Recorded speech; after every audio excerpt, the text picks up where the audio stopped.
What's up, everyone? We are back. I'm Alexis Nunes here with another edition of Mute Me, our nice little debate show here on ESPN Cricinfo, where we get some of the brightest minds to debate some of the most controversial topics in the world of sport. But this edition, as you guessed, is all about the IPL. If you think this season is turned all the way up with entertainment, well, just get ready for our panelists to argue right now. Let's meet them really quickly. We've got Shamya, Saurabh, and Raunak, of course. As always, you know the little feisty Raunak loves a good argument. So here's the lowdown. You will have 60 seconds within which to argue your topics. However, the other panelists will be able to mute you if they're not buying what you're saying from as early as 15 seconds into your argument. If you're muted twice, well then we actually physically mute you and your arguments will be brought to premature end. I also have a little trick called the golden mute, as some of you may have seen recently. I can only use one of those, but that means I can mute you from, even if I'm not buying it, from the 1 second of your argument. But don't worry, I'm a very fair person. So let's get started, shall we? Starting off with Shamya. Shamya, what is your argument? My argument is that there should be no over limit for bowlers in T20s. That's the gist of it. Why? Well, I felt that ever since the ODI days, well before T20s came into being, where I felt that if a batsman can bat 50 overs, why can't a bowler bowl more than just 10 overs and just bowl wherever the team wants him to? If he's him, then whatever it is.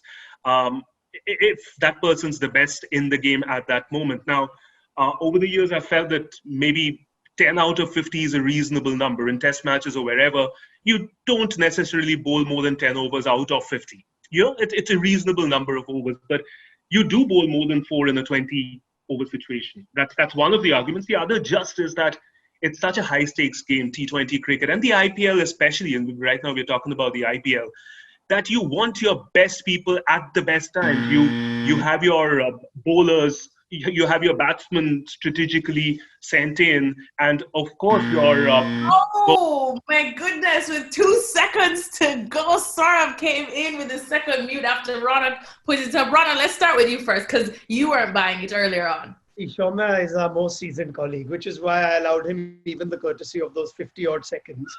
Otherwise, I would have come in earlier. I jumped in at the point where Shamya says you want your best bowlers bowling as much. That's a great point, Shamya. But that's exactly the beauty of limited overs cricket, right? It's about calculation. It's about percentages. It's about captaincy. It's about tactics. And therefore, you need to be able to balance when you want to bowl which bowler, matchups and whatnot. If you're going to have Bumrah bowl 10 overs, or if you're going to have a Mitchell Starc bowl 10 overs at you, then A, I don't think that's great viewing. That's not good for the sport necessarily. And B, I'm worried about how many people would ever want to bowl. We anyway say it's not a bowler's game. We say batsmen are prime and every kid wants to grow up whacking it rather than bowling. Now, if you say that you're only going to have 2 or 3 really gun bowlers in an 11 and everyone else is just going to hit, I think we're just going to lose bowlers. So I think there's a problem at the grassroots level here as well. So that's why I'm not buying it. The most important thing, Shamya, you've forgotten is what will it do to our profession? When Jasprit Bumrah and Mitchell Starc are bowling 10 overs each, what are we going to write about? Where are the matchups? I'm good with 5 or 6 overs, but not this. Saurabh, you're up next. So my argument is that if RCB actually go on to win the IPL, it's going to be a lot less fun. You know, the whole thing is about RCB in the IPL is that they are this star-studded team. Every year they start off as one of the favorites or a title contender, and every year they find, shall we say, creative ways to not win the damn thing. So, and every year it gives rise to this whole horde of internet memes and jokes and humor and fresh riffs of Isala Cup Namde. And, you know, if they actually win, all of that will just disappear, because even if they come out with a fresh version of Isala Cup Namde or some other slogan, the thing will be that, yeah, you know, they have won it. They are a past champion. They are no longer this star-studded side who everyone thinks should have had like 2 IPL titles by now at least, but they've got 0. So that's my argument. Oh, perfectly fit neatly inside a 60-second package. Only one person found fault with that. Shock. Raunak, why?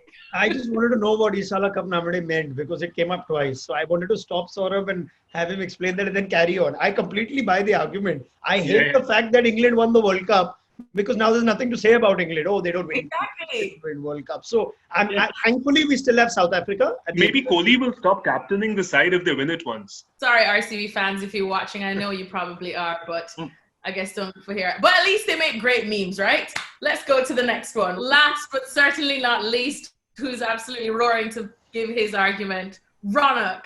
All right. What is your interesting topic? Please get your golden mute out, Alexis, but please give me some time for it. My topic is that the legends of West Indies cricket are on their last legs in the IPL. Now, this is an appreciation post for the West Indian cricketers, and some great things will be said about them towards the end of my arguments. If you want to hear that, if you're a fan of West Indies cricket, don't mute me before that. Now, my point is simple. Kieron Pollard played a great innings in the game against Bangalore. He was dropped on 35. I still think this may be the last season we enjoy Kieron Pollard at his best. I know he's coming at the back of a great CPL, but Alexis, if the five of us put a team together, we might be the St. Kitts and Nevis Patriots. That is how the CPL's quality is. So the other thing I'd like to say is Narayan, the opener, is done. Narayan, the bowler, is limited now. He doesn't get the wickets he used to at his prime. There's Andre Russell, who people expect doing things that he did last year. And I think that is just, again, a freak season. I don't see Andre Russell having that sort of impact or that sort of season. Again, he's anyway not counted on as a 4 overs bowler anymore. Dwayne Bravo has been done for a while now. And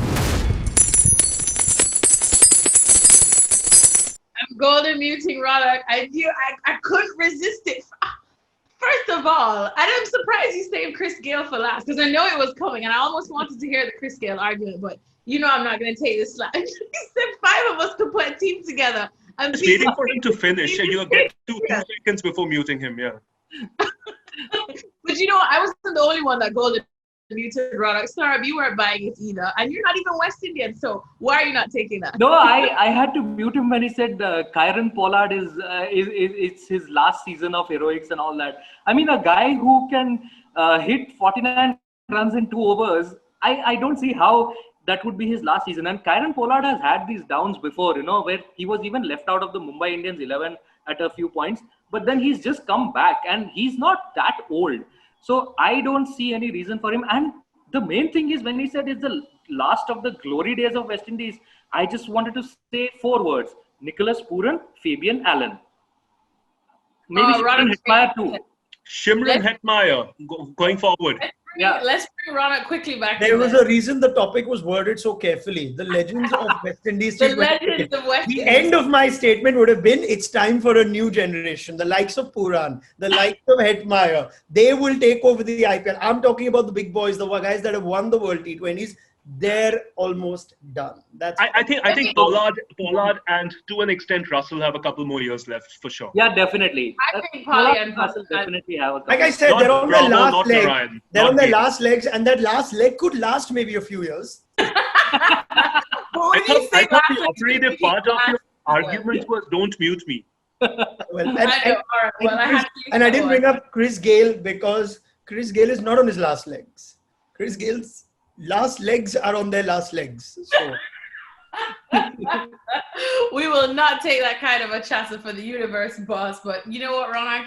I appreciate the cojones that you had to go for that topic indeed. But after deliberating with our producers, we have decided to announce the winner of this edition of Mute Me.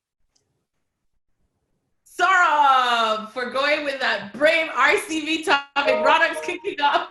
Raunak, I would have given it to you for that West Indies Legends topic. But Saurabh, congratulations. Raunak will be back next week for sure, because you know we can't get rid of him. You didn't tell us there would be a winner. I just did. There's always a winner, and it is never RCB.